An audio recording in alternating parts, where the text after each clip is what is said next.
Start कर लें।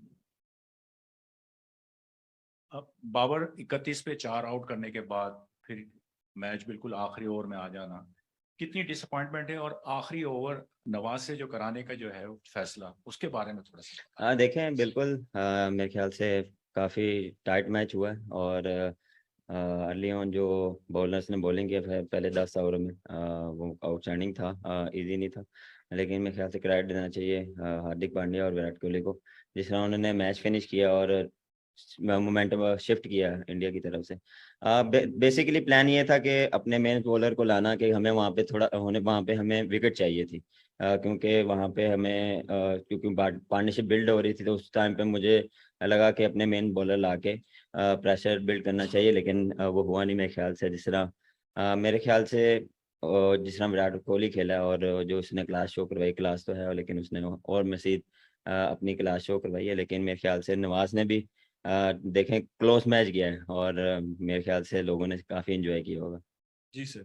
बाबर इधर आखिरकार जब ये ऐसा मैच हम देखते हैं तो मामला आके अटकता है प्रेशर पे, क्योंकि ये प्रेशर हैंडल करना और उससे बाहर निकलना यही बात होती है। क्योंकि विराट ने वो जो प्रेशर हैंडल किया वो एक सीखने वाली बात होगी।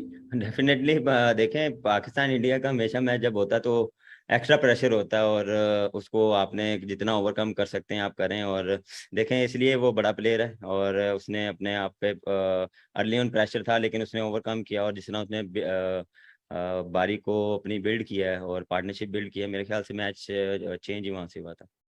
जी बाबर, विराट का तो बहुत सारे इनिंग्स आपने देखे होंगे, तो इस इनिंग्स को अगर आपको रेट तो लगता है तो he was the difference between the two sides, he was actually made the difference. तो इसलिए तो मैच जीत गए वो। इसलिए पूछ रहा हूँ, जो विराट को इतने सारे इनिंग्स आपने देखे होंगे, तो इस इनिंग्स को कैसे रेट करेंगे आप, और क्या बोलेंगे इस इनिंग्स के बारे में?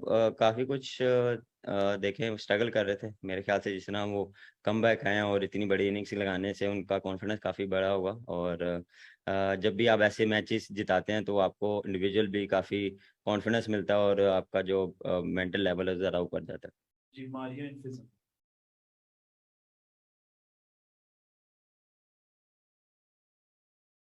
बाबर, पहला मैच आप अनफॉर्चुनेटली पाकिस्तान हार गया। पूरे वर्ल्ड कप अगले मैचेस के लिए आप कितने ज्यादा पाकिस्तान टीम होगी? हाँ देखें, कॉन्फिडेंट है और देखें इससे सीखेंगे। कुछ अच्छी चीज़ें भी हुई हैं, कुछ मिस्टेक्स भी हुई हैं। इस पे बैठ के बात करेंगे। और अभी स्टार्ट हुआ टूर्नामेंट, अभी काफ़ी टूर्नामेंट बाकी है, तो जितना जल्दी हम इसको भूलेंगे उतना हमारे लिए अच्छा है, क्योंकि आगे बैक टू बैक मैचेस हैं तो उसके लिए हम प्रिपेयर होंगे। बाबर अस्सलाम वालेकुम। नॉट अ गुड स्टार्ट और कॉन्फिडेंट तो आप है, बट अगर इस मैच की बात करें आखिर के 3-4 ओवर तक के लग रहा था कि मैच हमारे हाथ में है, तो उस वक्त आपकी बॉलर से क्या बात हो रही थी, थोड़ा सा उस हवाले से बताया। और कितने डिसअपॉइंट हुए कि हमारी जो दुनिया की बेहतरीन बॉलिंग लाइन है वो डिफेंड ना कर सके आखिरी 3 ओवर में 48%। देखें, जब आप क्लोज मैच आते हैं जो दुख होता है, और बात यही चल रही थी कि अपना बेस्ट दें और सिचुएशन के हिसाब से, क्योंकि वहाँ पे हमें विकेट चाहिए थी। और जिस तरह वो खेले हैं, बॉलर्स ने पूरी एफर्ट की है, लेकिन अनफॉर्चुनेटली हम वैसा एग्जीक्यूट नहीं कर पाए एंड के ओवर में। और जहाँ पे हमें विकेट चाहिए थी वहाँ पे हमें मिले नहीं। लेकिन फिर क्रेडिट दूंगा उनके बैट्समैनों को जिन्होंने इस तरह फिनिश किया। पिंक शर्ट एंड असगर साहब। Babar, so much has been spoken about Virat Kohli, but how important was Hardik Pandya? Because even in Asia Cup in the first match, he scored the winning. He played a very crucial knock against Pakistan. So, a word on Hardik Pandya and his performances. Definitely, the way he's playing, he's building a partnership against with Virat Kohli. There's that vital innings, because then he is coming and he take little bit time, and then he's playing his natural game. So he's playing very well. वहां पर बहुत close match हुआ और एक चीज तो हमें बेहतर लगी कि मिडिल ऑर्डर पे अब बात कोई नहीं करेगा, क्योंकि मिडिल ऑर्डर ने ही दोनों तरफ से स्कोर किया है। लेकिन नवाज पे आखिरी ओवर पे ट्रस्ट करना, जिसको आप रेगुलरली बहुत सारे मैचों में साइड करते रहे, तो क्या ये फैसला सही था?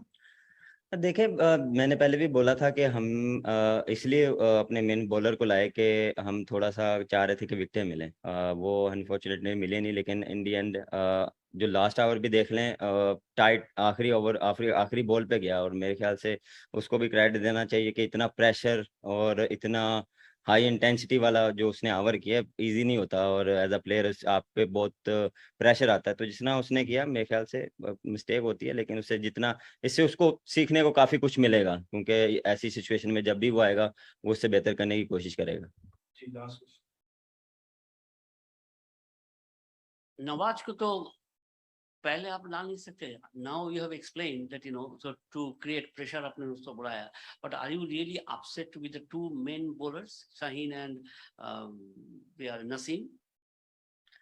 देखिए पहले कोशिश यही थी कि हम इसको करवा सकते थे, लेकिन मेरे ख्याल से हम थोड़ा सा ये चाह रहे थे कि मैच और डीप चल जाता। तो अगर उस ओवर में अगर वहीं पे स्पिनर को, क्योंकि वो चार्ज करना शुरू हो गए थे, तो मुझे लगा कि हमें वहाँ पे विकेटें चाहिए। तो मेरे ख्याल से वो थोड़ा सा सेंसिबल खेले, क्योंकि उनको पता था एक ओवर हम स्पिनर का है हमारे पास।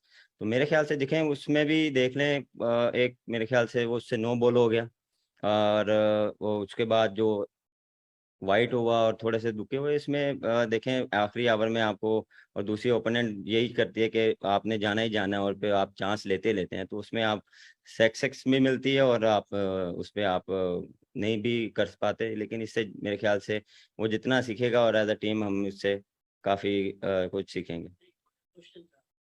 शाहीन के ऊपर आपको he did not bowl according to expectation, is it the main reason? नहीं ऐसा कुछ भी नहीं है। इतनी देर बाद आया और फिर इंजरी के बाद आया, और आप जिस तरह उसने बॉलिंग की है मैं काफ़ी सरप्राइज था, और इतनी देर बाद आके उसने जिस तरह अपना एग्रेशन शो करवाया और जिस तरह उसने बॉलिंग की, हाँ उसको विकेटें नहीं मिली, लेकिन देर बाद जब भी आते हैं तो आप वैसा नहीं कर पाते जैसे आप करते आ रहे थे, थोड़ा सा टाइम लगता है।